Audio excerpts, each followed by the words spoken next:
The silent infiltration. The Vorthari command vessel Nexus Prime hung in the void like a metallic leviathan, its crystalline hull refracting starlight into prismatic patterns. 100,000 elite soldiers surrounded it in perfect formation, their biomechanical suits gleaming with alien technology. The ship was a fortress, impenetrable and proud, the crown jewel of the Vorthari Empire's war fleet. What they didn't know was that Marcus Kane had been inside for 3 days. The infiltration had been suicide from the start. When Admiral Torres briefed him on Operation Hollow Point, even the hardened Special Forces veteran had raised an eyebrow. "You want me to board their flagship? Alone?" "Their sensors can't detect our new stealth implants," Torres had explained, tapping the classified files. "But they only work for one person. Any more, and the quantum signatures interfere with each other." Now, crouched in the ship's vast engine bay, Marcus watched the alien crew through his helmet's translation interface. The Vorthari were impressive. 8 feet tall, with 4 arms and chitinous exoskeletons that shifted color based on their emotional state. Right now, they were a confident blue-green, preparing for humanity's final assault. The irony wasn't lost on him. Outside, Earth's entire remaining fleet was positioning for what everyone knew would be a desperate last stand. The Vorthari had systematically conquered 17 human colonies, their tactics brutally efficient. This ship alone had glassed 3 worlds, but Marcus had studied their technology during his infiltration. The Vorthari were warriors, not engineers. Their ship's power distribution was elegant but inflexible. A few precise cuts to the right conduits, and their mighty fortress would become a tomb. He activated his plasma torch, the blue flame invisible to Vorthari sensors. The first conduit parted like silk, sending barely detectable tremors through the ship's superstructure. The alien's color shifted slightly, yellow flecks of uncertainty mixing with their confidence. Through the ship's communication system, he heard War Leader Zefak addressing the fleet. "The humans gather for their final gesture. Their primitive vessels are no match for our combined might. When their admiral arrives, we will demonstrate the cost of defying the Empire." Marcus smiled grimly as he moved to the second conduit. The Vorthari had surrounded their greatest asset, turning it into their greatest vulnerability. 100,000 soldiers protecting a ship, but none of them thinking to look inside. As the second power coupling failed, emergency lights flickered throughout the vessel. The Vorthari crew began investigating, their colors shifting to orange, alert but not yet alarmed. They still believed in their invincibility. That was about to change. Marcus checked his chronometer. In 18 minutes, Admiral Torres would begin the attack. By then, the Nexus Prime would be dark, its weapons offline, its shields down. He moved toward the third conduit, humanity's ghost in the machine, ready to turn the Empire's greatest strength against itself. The hunter becomes hunted. The third conduit sparked and died under Marcus's plasma torch, plunging an entire section of the Nexus Prime into darkness. Now the Vorthari crew was painted in urgent orange, their forearms gesticulating rapidly as they coordinated damage control teams. Marcus slipped through the maintenance shafts, his enhanced hearing picking up the chittering Vorthari communications. His translator passed their rapid-fire exchanges. Power grid compromised in sections 7 through 12. Engineering teams report no external damage. Internal malfunction probability, 37%. They still didn't suspect sabotage. Their arrogance would be their downfall. But as Marcus approached the central power coupling, the ship's heart, motion sensors began screaming. Red emergency lights bathed the corridors as War Leader Zefak's voice boomed through the ship. "Intruder! Alert! All units implement search protocol Omega-7. The enemy walks among us," Marcus cursed. His stealth implants were nearly perfect, but 3 consecutive system failures had made even the proud Vorthari suspicious. He had perhaps 5 minutes before they locked down every passage. The engine room buzzed with activity as maintenance. Crews swarmed the power distribution nodes. Marcus counted 12 Vorthari between him and his target. He could take them. His enhanced reflexes and earth-forged combat training gave him an edge, but not quietly. The moment he revealed himself, every soldier on the ship would converge on his position. Through the ship's viewports, he glimpsed the space battle beginning. Earth's fleet dropped out of hyperspace in attack formation, their smaller vessels darting between the Vorthari ships like angry hornets. Plasma fire lit up the void, but without the Nexus Prime's command coordination, the alien fleet's response was scattered and uncoordinated. A patrol of 4 Vorthari soldiers entered the engine room, their scanning equipment sweeping methodically. Marcus pressed himself against the ceiling, using magnetic clamps to stay hidden in the shadows above. Their translator tags identified them: Squad Leader Thex, Weapons Specialist Crix, and 2 others. Heat signatures anomalous in Sector 9, Thex reported, his carapace shifting to hunting crimson. Whatever breached our ship is clever, too clever for human tactics. The irony stung. Marcus had spent 2 years studying Vorthari psychology, learning to think like them, to anticipate their moves. Now that very knowledge made him seem inhuman to them. One of the soldiers stopped directly below Marcus, scanner chirping insistently. Quantum disturbance detected. Probability of stealth technology, 84%. Marcus held his breath. The scanner was good, better than intelligence had estimated. If they pinpointed his location, alarms shrieked as the first human. Torpedoes struck the ship's hull. The Vorthari squad stumbled, their attention momentarily diverted to the external threat. Marcus dropped silently behind them, plasma torch in one hand, combat knife in the other. For humanity, he whispered, and struck. Symphony of destruction, the 4 Vorthari fell before they could cry out. Marcus's enhanced reflexes turning him into a blur of lethal precision. But their scanner equipment continued broadcasting, and within seconds the engine room filled with the sound of approaching reinforcements. Marcus reached the central power coupling just as blast doors began sealing throughout the ship. This was it, the neural center of the Vorthari flagship, a massive crystalline core that channeled the ship's exotic matter reactor. Destroying it would cripple the Nexus Prime and scatter the alien fleet's coordination. He placed his demolition charges with practiced efficiency, shaped explosives designed specifically for Vorthari technology. Through the ship's hull, he felt the vibrations of the space battle intensifying. Admiral Torres was keeping her promise, hitting the alien fleet hard while they were confused. "Human!" The voice cracked like breaking stone. War Leader Zefak stood in the engine room's main entrance, flanked by his personal guard. The Vorthari commander was magnificent and terrible, 9 feet of armored fury, his carapace blazing with rage-red patterns. "You dare defile our sacred vessel?" Marcus activated the charge timers. 30 seconds. "Your sacred vessel glassed New Geneva. 3 million civilians." Zefak's guards raised their plasma rifles, but the war leader gestured them back. "You are the ghost we have hunted across 17 worlds. The shadow of Earth, they call you in our intelligence reports. I did not believe humans possessed such capability." 20 seconds.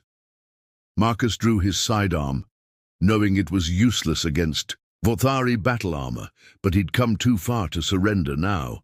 "You underestimated us from the beginning. That's why you're going to lose." "Lose?" Zefak laughed, a sound like grinding metal. 100,000 of our finest warriors surround this vessel. Your admiral leads perhaps 50 ships against our armada. Even if you destroy this ship, the Empire remains. 15 seconds. Through the hull, Marcus felt a new vibration, something massive dropping out of hyperspace. His heart leaped. According to the mission briefing, Admiral Torres commanded only The remnants of Earth's third fleet. But that felt like impossible. Zefak whispered, his color shifting to shocked purple. His personal communicator crackled with urgent reports. War leader. Massive human reinforcements arriving in system. Admiral Chen leads the combined colonial fleet, every surviving human vessel. 10 seconds. Marcus grinned fiercely. We don't just fight for Earth anymore. We fight for every world you've burned, every family you've destroyed. The colonies didn't fall. They evacuated, and now they're here for revenge. Zefak's guards opened fire, plasma bolts searing the air around Marcus. He dove behind a support strut, feeling the heat wash over his armor. 5 seconds. The war leader himself charged forward, drawing a ceremonial energy blade. If I must die, I will take Earth's greatest assassin with me. 3, 2, 1. The charges detonated with surgical precision, and the Nexus Prime's heart went dark forever. When giants fall, the explosion tore through the ship's power grid like lightning through a spider's web. Emergency lighting flickered and died as the Nexus Prime shuddered in its death throes. In the engine room, Marcus and war leader Zefak faced each other in near-total darkness, their personal lights casting wild shadows on the walls. "You have doomed us both," Zefak snarled, his energy blade humming as he advanced. Around them, his guards struggled to maintain footing as the ship's artificial gravity fluctuated wildly. Marcus rolled aside as the war leader's blade carved through the support strut where he'd been hiding. Superheat metal showered down like rain, but Marcus was already moving, using the chaotic environment to his advantage. He'd trained for zero-G combat. The Vothari, despite their size and strength, had not. Through the hull, the sounds of battle grew more intense. Without the Nexus Prime's command coordination, the alien fleet was fragmenting. Marcus could hear secondary explosions as human torpedoes found their marks, Vothari ships dying one by one. "Status report!" Zefak barked into his communicator while pursuing Marcus through the darkened machinery. "War leader, we've lost 60% of our fleet coordination," came the desperate reply. "The human reinforcements, they're everywhere. Admiral Chen's tactics are unprecedented." Marcus vaulted over a fallen beam, his enhanced muscles carrying him further than any baseline human could manage. "That's Admiral Chen Linwei," he called back to Zefak. "Best tactical mind humanity ever produced. She's been planning this battle for 3 years. Zefak's response was another swing of his energy blade, the weapon carving through a power conduit and sending sparks cascading around them. "The Empire spans 1,000 worlds. Your species controls barely 50 colonies." "Controlled," Marcus corrected, landing behind a massive turbine housing. Past tense. "We learned something from you. Sometimes you have to lose everything to find out what you're really capable of." The ship lurched violently as something massive struck the hull. Through the communication system, panicked Vothari voices reported hull breaches, boarding actions, systems failing throughout the fleet. The coordinated alien armada was dissolving into chaos. Zefak cornered Marcus near the reactor housing, his blade raised for a killing strike. "You speak of capability, human, but you die here, forgotten in the darkness." "Not forgotten," Marcus replied, producing a small device from his armor. "Recorded." The war leader hesitated, recognizing the quantum transmitter. Every word of their conversation, every detail of the ship's layout and weaknesses, had been broadcast to the human fleet in real time. "Your security protocols, your ship designs, your tactical doctrines. Admiral Chen knows them all now," Marcus continued. "This wasn't just sabotage, Zefak. This was intelligence gathering, the biggest intelligence coup in the history of warfare. The key." Vothari commander's carapace shifted through a spectrum of colors, rage, fear, and finally grudging respect. "You sacrificed yourself for data." "I sacrificed myself to save humanity." Marcus raised his sidearm, knowing it couldn't penetrate. Vorthari armor but needing to make a gesture. The question is, what are you willing to sacrifice? The price of victory, war leader. Zefak stood motionless for a long moment, his energy blade casting an eerie glow in the dying ship. Around them, the Nexus Prime groaned like a wounded leviathan, its superstructure beginning to buckle under the strain of cascading system failures. "You ask what I am willing to sacrifice," Zefak said finally, his voice carrying a strange note of something Marcus couldn't quite identify. "I have sacrificed 17 worlds to expand the Empire. I have sacrificed millions of my own warriors. But you sacrifice one ship, one life, and undo it all." The ship shook as another section collapsed. Through the hull, Marcus could hear the distinct whine of human rescue shuttles. Admiral Chen's forces were moving fast, extracting maximum intelligence from the dying flagship before it broke apart completely. "This is War Leader Zefak, to all Imperial forces." The alien commander spoke into his communicator, his carapace, now a deep, somber blue. "Implement Protocol Terminus, full retreat to the outer spiral. The Terran sector is lost." Marcus blinked in surprise. He'd expected Zefak to fight to the death, not order a retreat. "You're abandoning the entire front." "I am preserving what remains of my fleet," Zefak replied, deactivating his energy blade. "Your Admiral Chen has turned our greatest strength into our greatest weakness. 100,000 soldiers protecting a ship that became our trap. The irony is educational." The rescue shuttle sounds grew closer. Marcus activated his emergency beacon, knowing his extraction team would find him within minutes. But something in Zefak's demeanor puzzled him. "Why?" Marcus asked. "Why not go? Down fighting?" The war leader's color shifted to a complex pattern Marcus had never seen before. Respect mixed with something that might have been sorrow.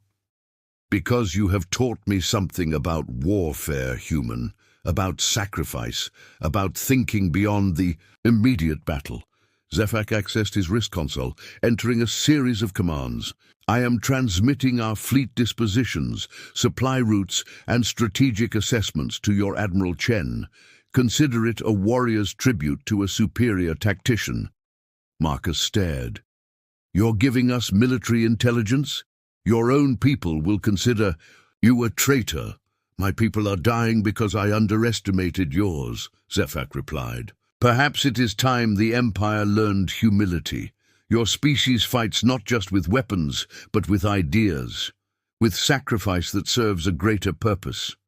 He gestured to the ruined engine room. "One man, one ship, one impossible mission. And you have saved your species." The rescue team breached the engine room's sealed entrance, human soldiers in powered armor flooding in with weapons ready. Marcus raised his hand, signaling them to hold fire. "War Leader Zefak surrenders," he announced. "He's offered intelligence cooperation." The team leader's voice crackled through the comm system.